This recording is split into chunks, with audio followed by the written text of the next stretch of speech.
Hello and welcome live from New Delhi. You're watching DD India News Hour, India's voice to the world. I'm Gautam Roy, and coming up over the next hour, India marks the 5th anniversary of the Balakot airstrike in Pakistan. External Affairs Minister Dr. S. Jaishankar says India responds to cross-border terror in a much more befitting manner now. Prime Minister Viktor Orban says Hungary will approve Sweden's bid to join NATO. Stockholm abandoned its non-alignment policy after the Russia-Ukraine conflict began. Trade ministers from around 160 nations are in Abu Dhabi for a World Trade Organization meeting, aiming to set new global commerce rules in an uphill task. In cricket, Team India tames England's bazball, takes an unassailable 3-1 lead in a 5-match test series, beating the visitors by 5 wickets in the Ranchi Test. And renowned Indian ghazal singer Pankaj Udhas passes away. Prime Minister Modi and other personalities mourn the 72-year-old maestro's demise.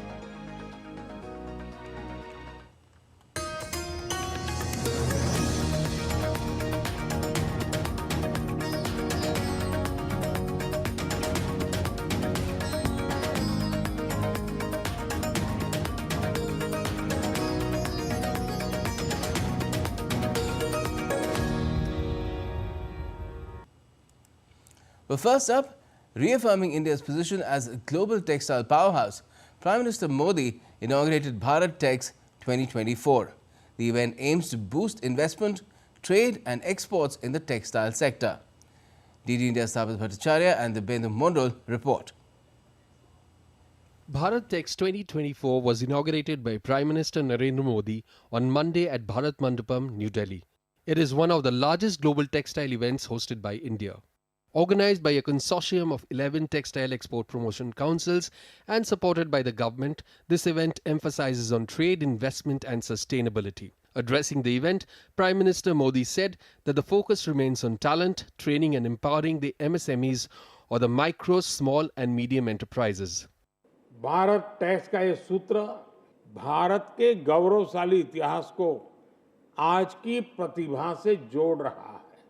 Bharat tax का ये सूत्र technology को tradition के संग पिरो रहा है। जिस तरह एक लूम कई धागों को एक साथ जोड़ता है, उसी तरह ये आयोजन भारत और विश्व के धागों को भी एक साथ जोड़ रहा है। With over 65 knowledge sessions featuring 100 global panelists, dedicated pavilions on sustainability and interactive fabric testing zones, Bharat Tex 2024 showcases India's prowess in textiles. PM Modi highlighted the major boost of FDI in the textile sector. आज पूरे देश में vocal for local और local to global का जन आंदोलन चल रहा है। आप सब तो अच्छी तरह जानते हैं कि छोटे छोटे बुनकरों, लघु और कुटीर उद्योगों के पास एडवर्टाइजमेंट के लिए, मार्केटिंग के लिए बजट नहीं होता है और हो भी नहीं सकता है। इसलिए इनका प्रचारक आप करें या न करें, मोदी कर रहा है। Expecting participation from policymakers, global CEOs, exhibitors, buyers from over 100 countries and thousands of visitors, this event aims to boost investment, trade and exports in the textile sector. Over 50 announcements and business agreements are expected to be signed at the Bharat Tex 2024. Bharat Tex 2024 focuses on the entire textile value chain from farm to foreign via fiber, fabric and fashion. It leaves behind a legacy of innovation, collaboration and sustainable growth in the textile sector. Along with my colleague Dibyendu Mondal and camera person Naveen, this is Tapas Bhattacharya for DD India from Delhi. And Prime Minister Modi also laid foundation stones, inaugurated and dedicated to the nation around 2,000 railway infrastructure projects through a video link. The PM initiated the redevelopment of 553 railway stations under the Amrit Bharat Station scheme. Other projects include redevelopment of stations, 1,500 road over bridges and underpasses. These projects will reduce congestion, enhance safety and connectivity, improve capacity and efficiency of rail travel. दशकों तक railway को हमारे यहाँ की स्वार्थ भरी राजनीति का शिकार होना पड़ा, लेकिन अब भारतीय रेलवे देशवासियों के लिए ईज ऑफ ट्रैवल का मुख्य आधार बन रही है। जिस रेलवे के हमेशा घाटे में होने का रोना रोया जाता था, आज वो रेलवे परिवर्तन के सबसे बड़े दौर से गुजर रही है। The PM also reiterated his resolve to fight corruption, saying that his government has taken steps to root out corruption from the country. नदी नहर में पानी चाहे कितना भी क्यों न हो, अगर मेड़ टूटी हुई हो तो किसान के खेत तक बहुत ही कम पानी पहुंचेगा। इसी तरह बजट चाहे कितना भी बड़ा हो, अगर घोटाले होते रहे, बेईमानी होती रहे, तो जमीन पर उस बजट का असर कभी नहीं दिखता। बीते 10 वर्षों में हमने बड़े बड़े घोटालों को, सरकारी पैसे की लूट को बचाया है। आज जम्मू कश्मीर से लेकर नॉर्थ ईस्ट तक ऐसे स्थानों तक भी भारतीय रेल पहुंच रही है जहां लोगों ने कभी कल्पना भी नहीं की थी। The Indian Air Force conducted the Balakot airstrike on the 26th of February 2019, targeting terror group Jaish-e-Mohammed's facility in Pakistan. This was in response to the Pulwama terrorist attack in Kashmir just days earlier, where 40 Central Police Force troops were martyred in a suicide bombing ambush. The strike is now remembered as a watershed moment for not only India's defense prowess, the demonstration of that, but also as how India comes down hard on acts of terrorism, no matter what the source. Sakal Bhatt reports.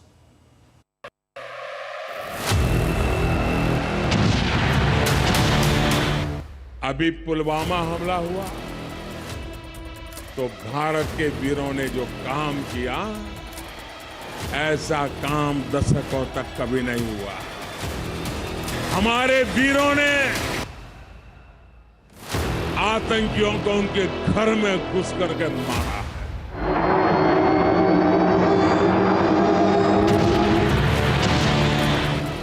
The Balakot airstrike carried out by the Indian Air Force marks its 5th anniversary on February 26, 2024.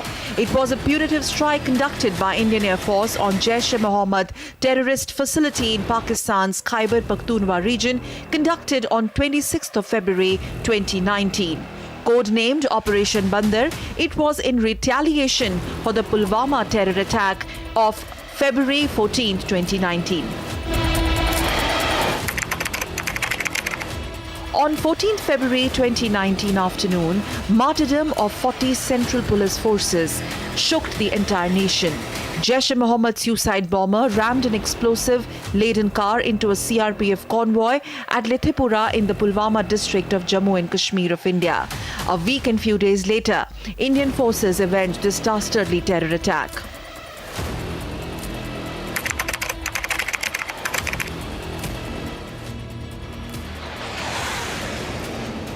In an intelligence-led operation in the early hours of today, India struck the biggest training camp of the Jaish-e-Mohammed in Balakot. In this operation, a very large number of Jaish-e-Mohammed terrorists, trainers, senior commanders and groups of jihadis who were being trained for Fidaiin action were eliminated.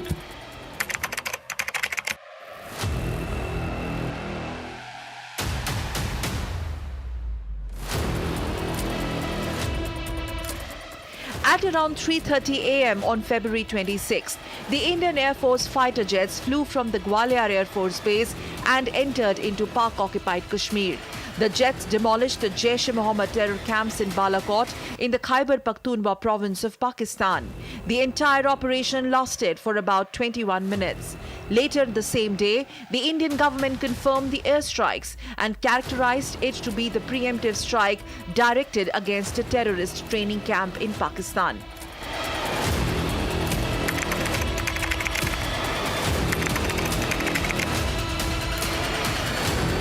A total of 16 aircraft, at least 6 each armed with Spice 2000 and Crystal Maze missiles with penetrator warheads, crossed the line of control and flew into Pakistan-occupied Kashmir. They hit Balakot terror camp. Warheads were dropped on 3 targets in Balakot by Indian Air Force's Mirage 2000s. The target camp was approximately 80 kilometers from the line of control. Indian forces ensured 0 civilian casualty.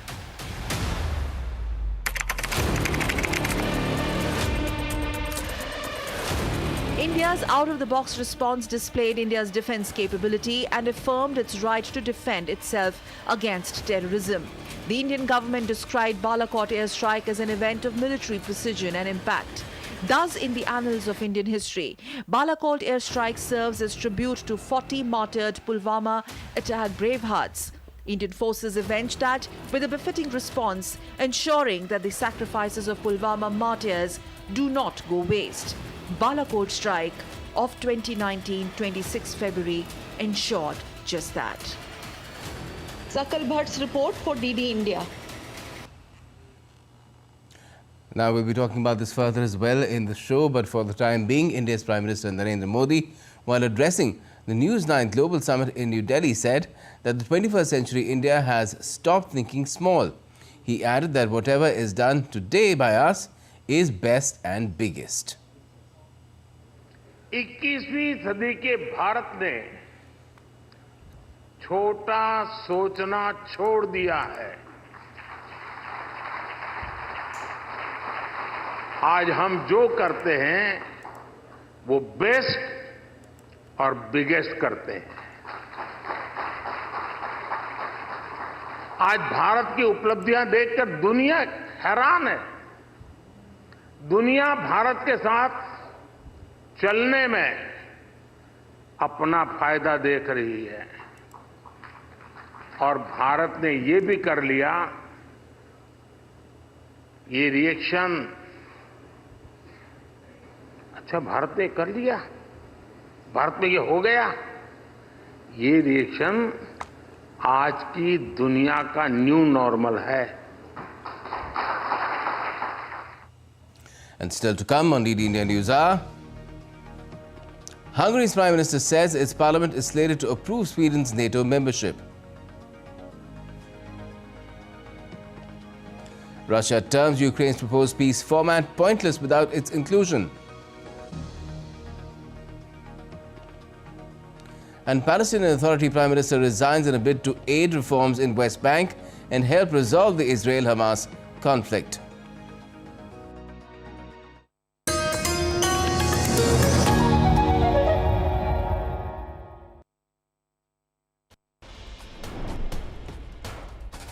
Wherever news breaks, whatever it takes. Connecting corners, cutting across continents. Stories that matter from across the globe.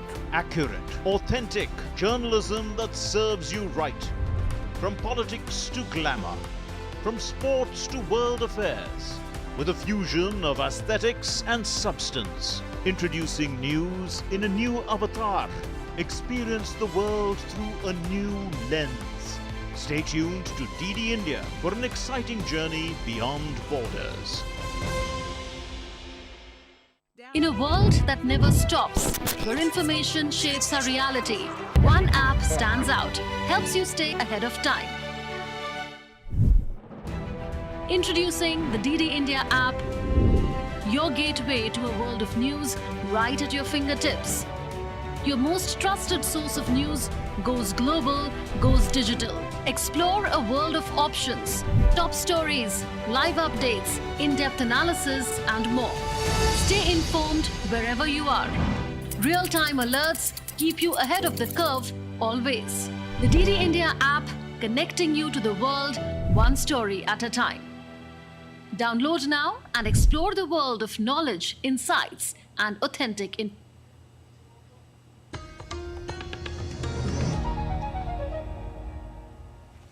Welcome back. You're watching DD India News Hour. I'm Gautam Roy. Now, the 13th Ministerial Conference of the World Trade Organization commenced on Monday in Abu Dhabi in the United Arab Emirates. Functioning of the multilateral trading system and charting the future course of the WTO is the agenda of this meeting. Here's more. At the World Trade Organization's 13th Ministerial Conference at Abu Dhabi, Director General Ngozi Okonjo-Iweala sounded an alarm about the challenges facing the global trading system. While highlighting the system's resilience and recent successes, she emphasized a crucial point: multilateralism is under attack. Okonjo-Iweala acknowledged the rising tide of criticism against open trade and multilateral institutions like the WTO.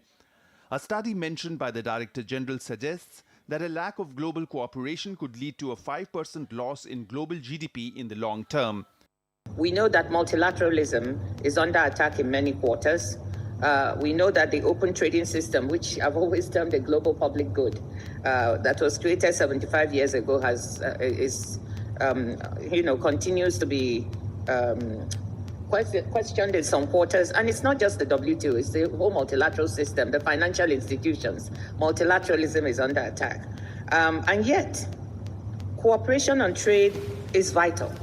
Instead of taking the system for granted, Okonjo-Iweala called for continued efforts to reform and strengthen the multilateral trading system.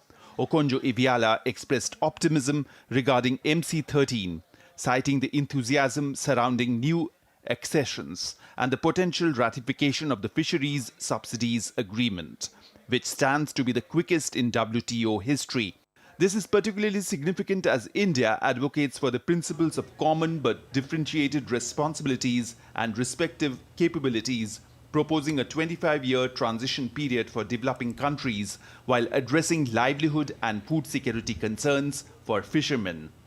With Bureau Inputs, Vinod Kumar's report for DD India from Abu Dhabi. Let's now take you, in fact, across to DD India's Vinod Kumar in Abu Dhabi for more. Good evening, Vinod. What progress can we expect from the WTO Ministerial when its chief says that multilateralism is under attack and also rings several other alarm bells? Hi, Gautam. She made a very poignant statement today at the Multilateral Forum, the 13th Ministerial Conference of WTO here in Abu Dhabi. She not only mentioned about WTO, but she also mentioned about other multilateral organizations like ADB, like World Bank, IMF. Everywhere these multilateral institutions are facing a challenge. But despite these challenges, in the global environment, like the war that is happening right now, the Ukraine war, the Israel war, this multilateral trading system has demonstrated a remarkable resilience and continues to function effectively. If you see the statistics, this system of WTO still governs approximately 75% of the world trade, showcasing its enduring relevance and impact. To add to this relevance, today Comoros and Timor-Leste has been added as full-time members of WTO, and 22 more countries are there in the pipeline. At this point, there are only 164 countries in WTO, not the complete members of UN or even members of WTO. Yes, that shows hope, especially for the smaller member countries and the least developed countries. Despite this arduous process of accession, nations are motivated by the benefits and opportunities offered by this multilateral trading system. Having said that, in the long run, nations will only consider their own national interest, especially when it comes to trade. For example, see the case of India. There are many cash crops in India where high tariffs have been made so that cheaper goods, especially the agricultural goods from the Southern American market, won't penetrate, and this will cause a negative impact on our farmers. India is one country, and China, and we have United States. Now the recent one is European Union, which came with this common tax for import of goods which has carbon emissions with it. It is called the CABA mechanism, which was instituted by the European Union only the last year. India has taken a strong stance against this because if not, India will not take a strong stance. There is a very high likelihood that our exports to the European Union will be affected. So definitely the Indian delegation led by the Commerce and Industry Minister Piyush Goyal is set to discuss all these things in the coming days so that multilateralism will stand its test of time without affecting the poor and the marginalized people in the least developing countries. All right. Now, what are the key objectives for India here in this meeting, and how is it going to, go about achieving these objectives? See, today was the first day. Today's Indian delegation was led by our Commerce and Industries Minister, and we raised concerns about increasing trade protectionist measures under the guise of environmental protection. India has made a very important point that you are not supposed to mix two different things under one umbrella. WTO is meant for trade. This is not a venue for discussion on environment or gender issues. This comes at the backdrop that yesterday and today there was a fund announced by the WTO Director General, a 50 million fund for empowerment of women who are in the export business. So India's stand comes in this context that these are two different things. Gender and WTO are completely two different things, and India made that point very clear. And India's effort is for greater inclusion of MSMEs and women through digital infrastructure, which is shown by the series of measures that the Indian government has taken for our country. But this should not come at the cost of free trade. That is one main point. Second, prior to this WTO meeting, the consortium of semiconductor industries have put a memorandum to our Prime Minister seeking to eliminate tariffs, seeking to extend the moratorium on the trade of e-commerce and digital goods. So this is going to be a main point of discussion in the coming days here in Abu Dhabi. India advocates for tariffs for certain areas. The third thing is on agriculture. Agriculture has been a long-standing issue in WTO negotiations, especially with the part of subsidies from the 2001 Doha Declaration. That is a long-standing issue, and that is still not resolved. And on this WTO 13th Ministerial Conference, we can expect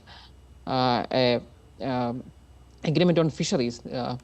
Today morning, the DG yes, there are non-tariff trade barriers that are also of concern to India, where agriculture is concerned. And India stands for common but differentiated responsibilities. That is the main point India has always been focusing. And even in this 13th Ministerial Conference, that will be the focus, because the polluter should pay and not the countries which are developing. Yes, true. Let's see how much progress is made there in Abu Dhabi. Thanks a lot for joining us to talk about it, Vinod. Now, Hungary is all set to ratify Sweden's NATO accession today, that is on Monday, clearing the last hurdle before the historic step by the Nordic country. In a speech in Parliament before the vote, Prime Minister Viktor Orbán stressed that Hungary will ratify Sweden's accession to NATO.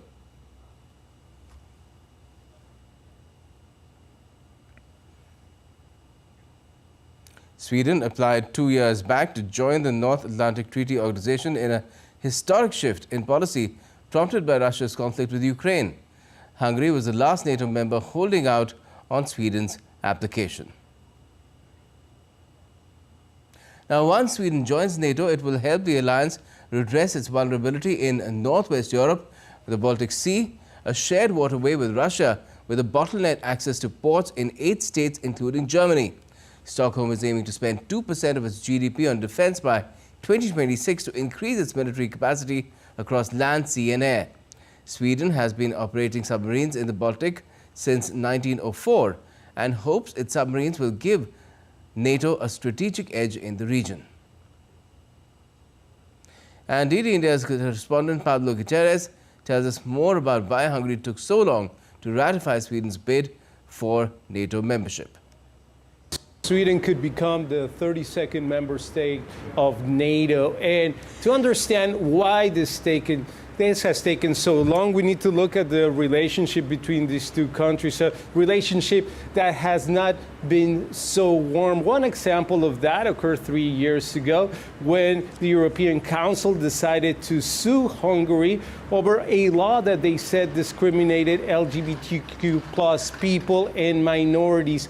Sweden supported that law. Since then, its politicians have become boisterous opponents of Prime Minister Viktor Orban and his administration over what they say is the erosion of the rule of law in this country. Now, Hungarian politicians from the Fidesz faction, this is the ruling party, this is Orban's party, they have hit back and they've said in numerous occasions that it is precisely these criticisms why they have not brought the Sweden's aspirations to vote earlier. Now, for all of this time, approximately 18 months, they have insisted on a face-to-face meeting between the Swedish Prime Minister Ulf Kristersson and Prime Minister Viktor Orban. Now, Russia has expressed surprise at Ukraine's proposed peace format, which initially does not include it, and called the endeavor pointless in its absence.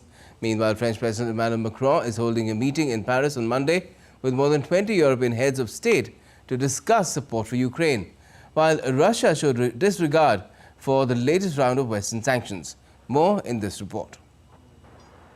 As the ongoing war between Russia and Ukraine entered its third year, the Kremlin said on Monday that the idea of holding peace negotiations with Russia is absurd. This came following the announcement by Ukrainian President Volodymyr Zelensky that he intended to organize a spring summit in Switzerland to discuss his peace vision with Kyiv's allies. No, there were no contacts on this topic. As far as we understand, we are talking about this strange format of the Geneva conference to discuss the peace plan of Ukrainian president. We have repeatedly said that this is a strange format, to say the least, because some peace plans are being discussed without the participation of Russia, which in itself is frivolous and even laughable. Reacting to the latest round of Western sanctions, Russia showed total disregard against it, saying that its economy had adapted to restrictions and that those imposing sanctions were hurting themselves with any new measures. Meanwhile, French President Emmanuel Macron hosting a conference of more than 20 European heads of state and government on Monday in Paris, which he said is to discuss strengthening aid to Ukraine. On the war front, Russian forces repelled multiple attacks by Ukrainian forces in various directions, including Avdiivka, Zaporizhzhia, and Kupiansk on Monday, while Ukraine said it encountered 14 drone attacks launched by Russia and destroyed 9 drones and 3 guided missiles. Now, as the Israel-Hamas conflict continues unabated, Palestinian Prime Minister Mohammed Shatayyeh has resigned in a bid to facilitate a broad consensus among Palestinians. Meanwhile, Qatar and Egypt will now host discussions between Israel and Hamas to end the conflict through negotiations. In the battlefield, Israeli forces have reportedly killed 30 terrorists in Gaza city's Zitoun. DD India's Mihir Maikuri gets you more. Now 4 months old, the latest Israel-Hamas conflict is by far the longest and most brutal conflict between the bitter enemies. On Monday, Palestinian Prime Minister Mohammed Shatayyeh resigned to help Palestinians reach a broad consensus. I have submitted the resignation of the government to the President last Tuesday, and today I submit it in writing. This comes as the US ramps up pressure on President Mahmoud Abbas to reform the Palestinian Authority amidst international efforts to end the Gaza conflict. Following talks in Paris, Israeli delegation on Monday headed to Qatar for ceasefire deal push. Qatar and Egypt will now host discussions between Israel and Hamas, focusing on a ceasefire and the exchange of Palestinian prisoners and Israeli hostages. On Monday, the UN chief deplored the UN Security Council's failure to respond adequately to the Israel-Hamas conflict in Gaza and called for UNSC reforms. The Security Council is often deadlocked, unable to act on the most significant peace and security issues of our time.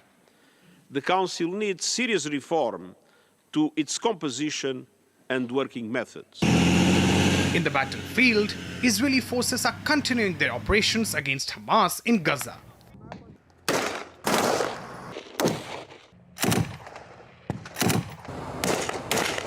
IDF forces killed more than 30 terrorists in Gaza's Zitoun district, more than 10 in the central Gaza Strip, and others in the southern city of Khan Yunis.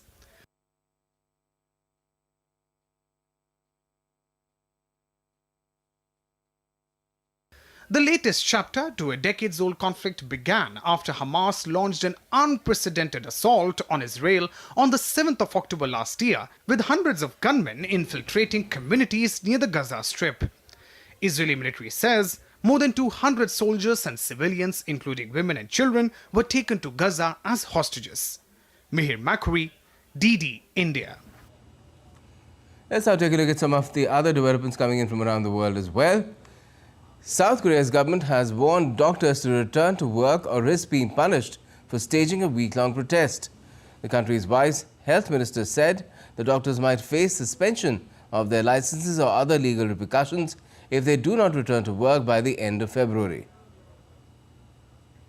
Japan's space agency has said its slim moon lander has unexpectedly survived a freezing lunar night and re-established communication with Earth more than a month after the spacecraft made a historic pinpoint touchdown on the surface of the moon. The SLIM, in short for Smart Lander for Investigating Moon, made Japan the 5th country to put a probe on the Earth's satellite. In Spain, police arrested one of the most wanted fugitives in France, who was believed to be the main member of the Marseille clan and was said to be involved in drug trafficking. He escaped during a police operation against him in March 2023, that's last year, in France.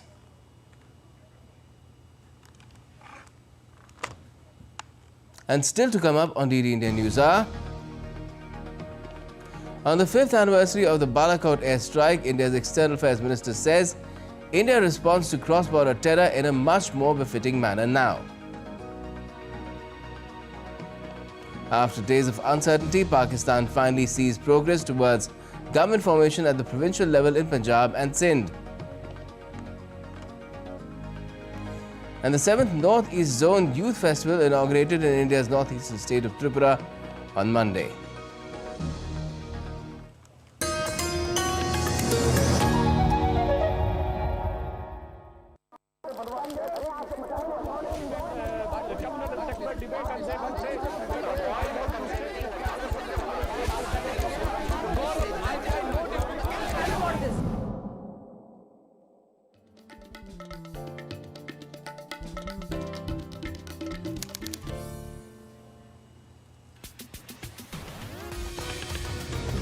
India that invents. Welcome back. You're watching DD India News Hour. I'm Gautam Roy. Now, in the inaugural address at Bharat and World session at the Jawaharlal Nehru University in New Delhi, India's External Affairs Minister Dr. S. Jaishankar asserted that India, under the current ruling dispensation, responds in a much more befitting manner to instances of cross-border terrorism along the country's frontier with its western neighbor Pakistan. On the Western Front, the long-standing challenge of cross-border terrorism now elicits more befitting responses. Believe me, Uri and Balakot send their own message. When discussing the Chinese challenge against India on the LAC during the COVID-19 pandemic, Dr. Jaishankar stated that India's swift and strategic deployment of its forces was an appropriate response. Security has understandably become much more complicated. Traditional methods of competing and pressurizing are buttressed by new tools of influence and disruption. Here too, Bharat has pushed back with determination and fortitude. When we were challenged on the LAC with China in the midst of COVID, our rapid and effective counter deployments were the appropriate answer. Not just that, by seeking to rectify the long neglect of the border infrastructure, we have made the defense of the nation much more effective. So let's now contextualize what the Foreign Minister said in the context, of course, of Balakot airstrike since its 5th anniversary. To talk about it with us, we have Praful Ketka, editor-organizer, and we also are joined by Professor Harshvardhan Pant, Vice President, Observer Research Foundation, a think tank here in Delhi. Good evening to you both. Professor Pant, what do you make of what our foreign minister said in terms of how he seemed to indicate that both Uri and Balakot meant a paradigm shift in how India responds to cross-border terrorism, or terrorism as a whole for that matter? What he was trying to underscore is that there has been certainly a shift in the way India responds to some of these challenges, particularly cross-border terrorism, where in the past the idea was that let's absorb the costs of terrorism, because any proactive action on India's part may lead to an escalation that India may not be able to control. Once through Uri and then through post the Balakot strikes, what the message that India has been able to send is that India is willing to escalate, because it is important to climb that escalation ladder to send the message to the adversary that India is not only going to absorb, is not simply going to absorb these costs of escalation of terrorism, but also has it within itself to respond in an adequate manner, so that the adversary understands that the consequences of its actions would be very high. And I think that's why we have seen post these responses by India, a new normal that has been created in our border, along the border, and in our engagement with our engagement with our adversaries when it comes to terrorism, because they have understood that India will not stand idly by. India will not simply absorb. India will also retaliate, and retaliate in a manner that underscores its commitment to climb the escalation ladder and ensure that a new normal is created, where it then becomes the adversary's responsibility to see if they want to escalate or not. And I think that's why the ball is in their court. It's not always in the past, it used to be in India's court, it used to be India's decision, and a lot of responsibility on Indian shoulders. Today, when you look at the new reality, the new normal, it is now up to India's adversary to see how far they want to take it. And India has underscored that it is willing to take its actions as far as is possible along the escalation ladder. And that, I think, is a very strong message, a robust message that India should have given much earlier. But now that it has given that message, we are looking at a new reality along our borders when it comes to terrorism. Right. Now, Professor Ketkur, would you also say that not only did India respond in an unprecedented manner to counter acts of terrorism coming in from across the border, its entire demeanor changed, towards how it justified its actions to the world as well, and that too was a big shift, and that has also been recognized by the world. Yes. Gautam, please try and understand, while inaugurating this Pandit Hridaynath Kunjrul Memorial Lecture Series today at the JNU campus, Honorable External Affairs Minister was actually making a 10-pointer presentation on the way present global challenges are being addressed by India and India's foreign policy.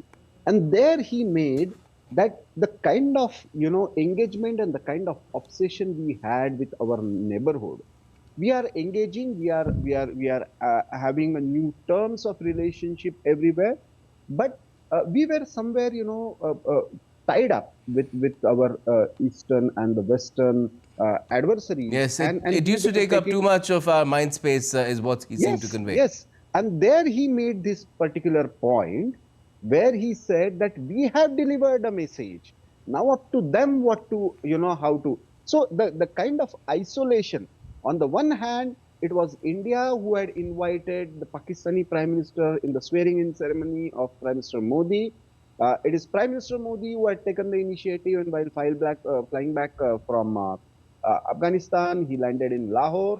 So the way India not just conducted this airstrike, the way nobody could, forget about Pakistan, even globally, nobody could even imagine or track India's movement, to when India justified it, nobody could object the way India did it. So it was not just militarily, but diplomatically, a kind of stride that India never thought of. In that sense, this assertive India has recalibrated its military strategy as well as diplomatic strategy.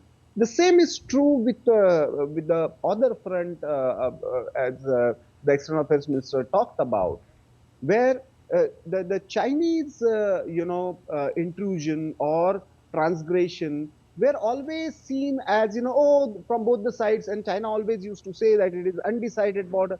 The way we have handled it and the way we have, stood firm on the ground, it is a complicated terrain. And India knew very well that it is not going to be very easy to handle China. But again, the message was very clear that India is not going to take it lightly. India is going to stand firm on its ground and deliver the message. The way we have created our infrastructure, the way we have resisted pressures related to Belt and Road Initiative. In fact, today, Dr. Jaishankar mentioned about it categorically, that sometimes you have to make choices. Saying no also is a decision, and we have done that when it comes to yes, certainly we've done that, and we've told China in unequivocal terms that things cannot improve till the situation improves on the LAC. Now, Dr. Pant, do you think that the fact that India tried to put it across to the world as well what it was doing and justify the reasons, the message was well and truly accepted by the world, and that also led to how Pakistan got isolated? If you go back to what happened with the then External Affairs Minister Sushma Swaraj being invited as guest of honor as far as that OIC meet was concerned, and Pakistan had to be absent. See, indeed, it's not simply the immediate response, which, as you mentioned, got reflected in OIC's invitation to Mrs. Swaraj. But it's a long-term implication when you see how our relations with the Gulf countries have now gone beyond anything we had envisioned for a very long time. So it is a question of how you think of this idea of getting Pakistan off our backs. Pakistan was, as earlier you were mentioning, not only was occupying a lot of mind space, but it was also making India look very small, that India is only a South Asian country whose only job is to fix Pakistan or to manage Pakistan. But India is a major power. India, by definition, India is an Indo-Pacific player. India is a player across theaters, and as India's presence and profile rises in the Indo-Pacific, there are new dynamics at play here. And unless India, did what it did with Pakistan, marginalizing Pakistan in Indian foreign policy discourse, thereby marginalizing Pakistan in the discourse of major powers when they looked at our part of the world, unless India did it successfully, it would have been very difficult for India to project that confidence that India today projects across the Indo-Pacific. Yes. Therefore, it was a very important inflection point. Balakot is not simply Balakot per se. Balakot allowed India to reimagine and reconfigure its foreign policy. Certainly. If I could quickly come to Praful Kedkar as well, do you think it is also the backdrop of how India then decided to change the fate of Kashmir with the abrogation of Article 370 and 35A? See, in foreign policy terms, there were two issues, Gautam. One was our discourse related to Kashmir, and I'm deliberately saying single inverted commas Kashmir. We never used to allowed Pakistan to take over the Kashmir with the prism that Pakistan wanted to establish globally, that is the Muslim majority region, and we used to respond to it.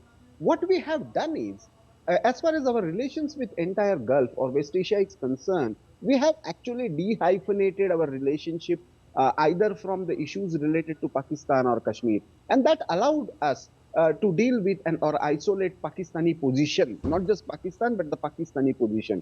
Two, the way we have built a narrative on the historical facts, the constitutional mechanism, and the actual issues of governance and human rights vis-a-vis Jammu Kashmir.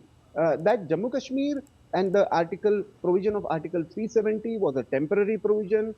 Constitutionally, India had a mandate. As far as the accession was concerned, it was full and final. And therefore, taking the entire constitution to each and every segment of the society was the only question remaining. And India just didn't stop there. India went ahead and said, perhaps the only issue that is remaining is to reoccupy the illegally occupied territories by Pakistan. So now Pakistan has, onus is on Pakistan. How does Pakistan deals with this question of illegally occupied territories, namely Gilgit-Baltistan and Pak-occupied Jammu Kashmir? So, yes, well, let's first let it get a stable government in place. We have actually completely reversed the process of setting the narratives. Definitely. Well, thank you so much for joining us and talking about how things have changed since the Balakot airstrike that took place about 5 years back. Both you, Professor Pant and Prof. Ketkar. Well, let's talk about Pakistan as well, because it is finally seeing some progress in government formation at the provincial level. Senior Pakistan Muslim League leader, that is Muslim League Nawaz, Miriam Nawaz, has become Chief Minister in Punjab, that is in Pakistan. She's become the first woman Chief Minister of any province in Pakistan for that matter. And in Sindh, Pakistan People Party's Murad Ali Shah has been elected as Chief Minister. However, voting process in Assembly was boycotted by the opposition, which claimed the general election on the 8th of February was rigged. Senior Pakistan Muslim League Nawaz leader Maryam Nawaz was elected on Monday as the Chief Minister of country's most populous province, Punjab. Maryam Nawaz secured 220 votes in the 371-seat Provincial Assembly. However, the election in Provincial Assembly in Punjab was boycotted by the opposition Sunni Ittihad Council Party, backed by jailed former Prime Minister Imran Khan. PTI candidates from Punjab addressed the media, claiming February 8th election vote was rigged against them. While in Sindh, Pakistan People's Party, Murad Ali Shah was elected as the Chief Minister of Sindh. He secured 112 votes out of 148 cast during voting. The Provincial Assembly members belonging to Jamaat-e-Islami and PTI did not cast vote. On the other hand, according to a media report, Imran Khan's party has nominated Barrister Gohar Khan as its chairman. On February 20th, two major Pakistan political parties, Pakistan People's Party and Pakistan Muslim League Nawaz (PMLN), had reached a formal agreement to form a coalition government, ending days of intense negotiations after an inconclusive national election did not return a clear majority. Fuzail Ahmed reporting for DD India. Former US President Donald Trump has appealed against the $54 million New York civil fraud judgment, challenging a judge's finding that Trump lied about his wealth as he grew the real estate empire that launched him to stardom and the presidency. The former president's lawyers filed a notice of appeal on Monday, asking the state's mid-level appeals court to overturn Judge Arthur Engoron's February 16 verdict in Attorney General Letitia James's lawsuit. The ruling included a $354.9 million penalty and limits on his ability to do business in New York State. And back home, the 7th Northeast Zone Youth Festival, organized by Youth Affairs and Sports Department, inaugurated in Agartala in India's northeastern state of Tripura on Monday. Around 700 participants from various states of the northeast region are taking part in this 4-day youth festival. And still to come on DD India News are: India clinched the 5-match Test series against England with an unassailable lead of 3-1 after winning the Ranchi Test by 5 wickets. And renowned ghazals maestro Pankaj Udhas leaves fans bereft, passes away at 72 after a prolonged illness.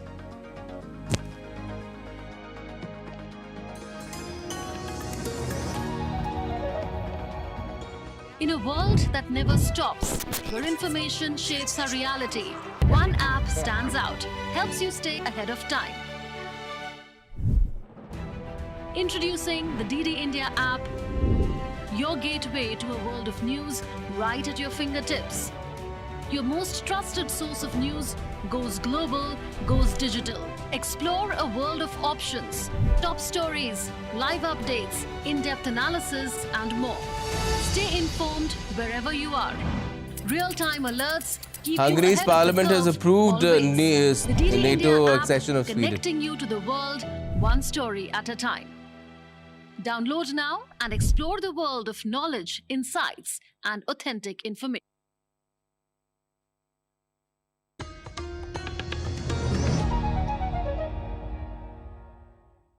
In India News Hour, I'm Gautam Roy. Now, Thailand's Deputy Prime Minister and Foreign Minister Parnpree Bahiddha-Nukara has arrived in New Delhi on Monday for a 4-day official visit to India.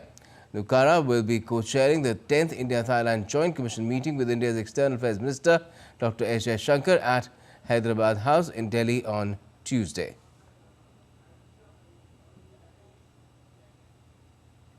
A historic celebration of diversity and unity was witnessed at Purple Fest 2024 at the iconic Rashtrapati Bhavan in New Delhi on Monday. This monumental event brought together over 10,000 Divyangjan and their escorts, fostering a beautiful atmosphere of solidarity and mutual respect. Take a look at this report by DD India's Siddharth Bhardwaj. In the heart of India's bustling capital, a magnificent architectural marvel, Rashtrapati Bhavan, was thrummed with excitement, fervour and the jubilant celebration of unity and diversity as the reverberations of Purple Fest 2024 echoed throughout its halls. Adding to the spectacle were the extraordinary talents hailing from diverse backgrounds, each bringing their unique flair to the event.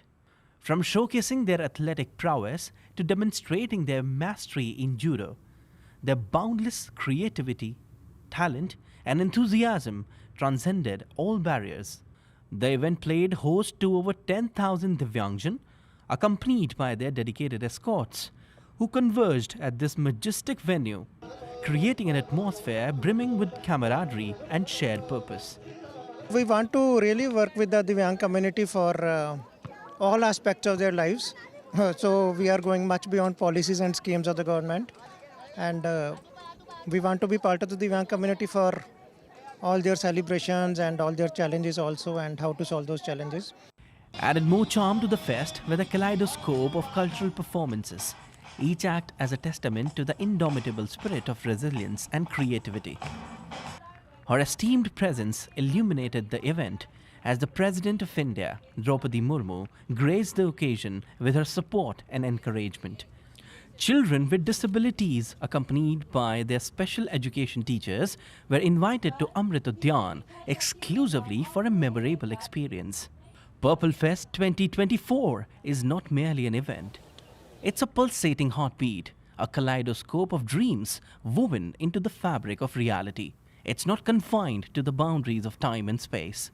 It transcended, becoming a movement, a testament to the relentless pursuit of inclusivity and diversity. Siddharth Bhardwaj's report for DD India.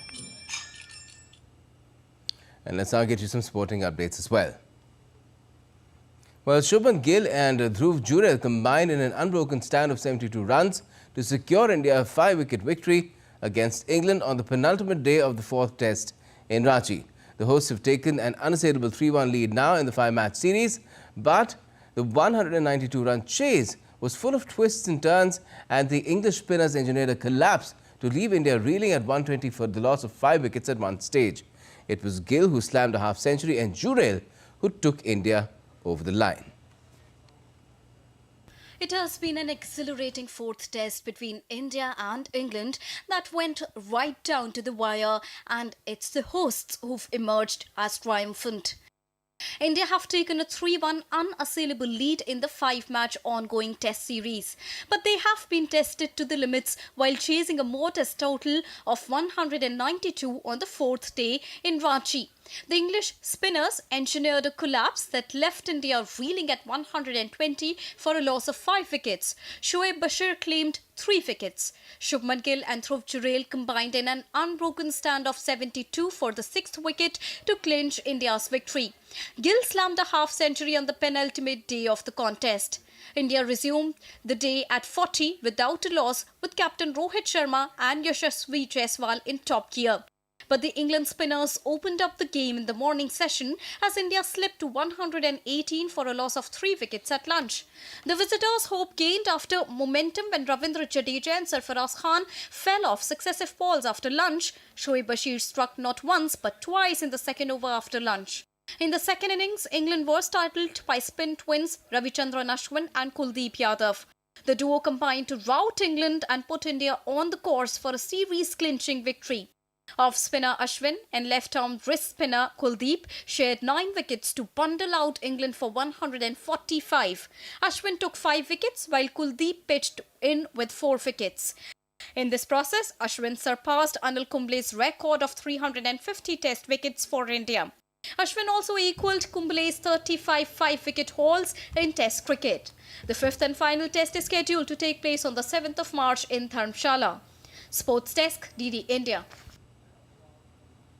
Dhruv Jurel, India's emerging cricket sensation, fills the void left by Rishabh Pant with a standout performance in his second test. Awarded player of the match for his match-winning knocks, Jurel's composure draws comparisons to MS Dhoni. His partnership with Shubman Gill sealed India's series win against England, leading 3-1. India's search for a reliable wicketkeeper batsman post Rishabh Pant's absence seems to have found a promising answer in the form of Dhruv Jurel. At just 23 years old, Jurel showcased his prowess in his second test, earning the Player of the Match title for his remarkable performance against England in Ranchi.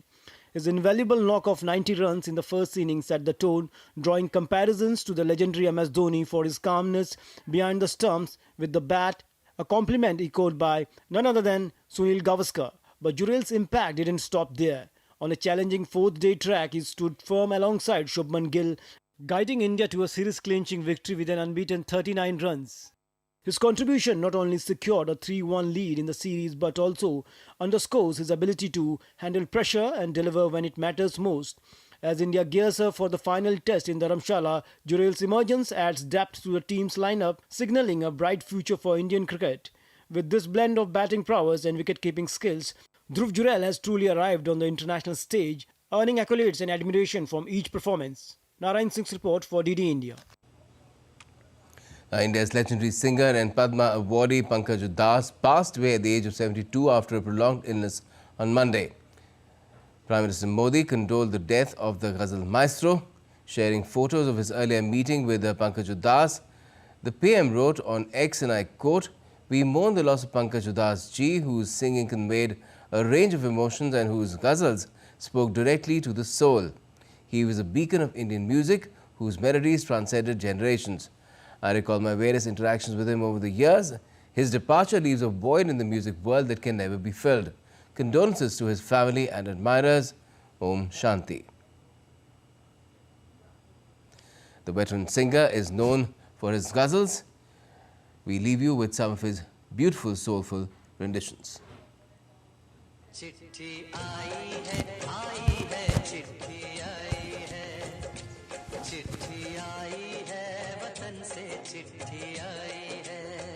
चांदी जैसा रंग है तेरा, सोने जैसे बाल, ऐसे बोलो के दिल का अफसाना, दिल सुने और निगाह दोहराए। सब कुछ हमें खबर है, नसीहत न कीजिए।